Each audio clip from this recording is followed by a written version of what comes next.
মঞ্চে উপবিষ্ট বাংলাদেশ জামাত ইসলামের কেন্দ্রীয় নেতৃবৃন্দ, ইসলামী ছাত্র শিবিরের কেন্দ্রীয় সভাপতি সহ নেতৃবৃন্দ, মঞ্চে বসা আঞ্চলিক এবং স্থানীয় নেতৃবৃন্দ, সমবেত সহকর্মী ভাইরা, আল্লাহ তাবারক ওয়া তাআলার শুকরিয়া আদায় করছি। মৃদু শীতের আজকের এই সকাল থেকে আল্লাহ তাআলা উন্মুক্ত পরিবেশে আমাদেরকে বহু বছর পর এই ধরনের একটি সম্মেলন অনুষ্ঠানের তৌফিক দান করেছেন, আলহামদুলিল্লাহ।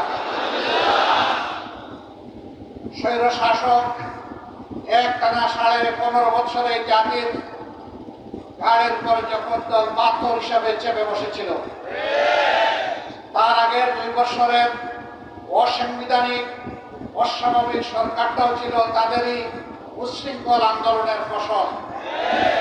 সব মিলিয়ে জাতি 17.5 বছর ফ্যাসিস্ট শাসনের অধীনেই ছিল।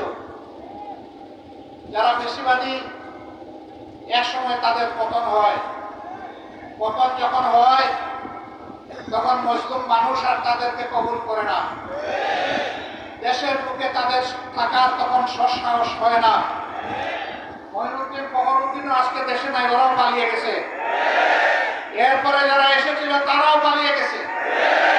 কেন?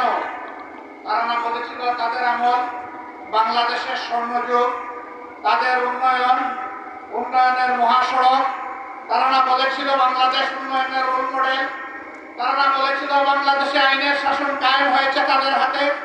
তাহলে তাদেরকে পালাতে হলো কেন?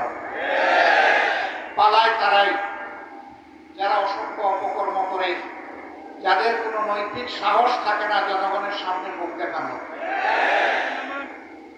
তাদের সকলের পতন হয় অত্যন্ত অপমানজনক।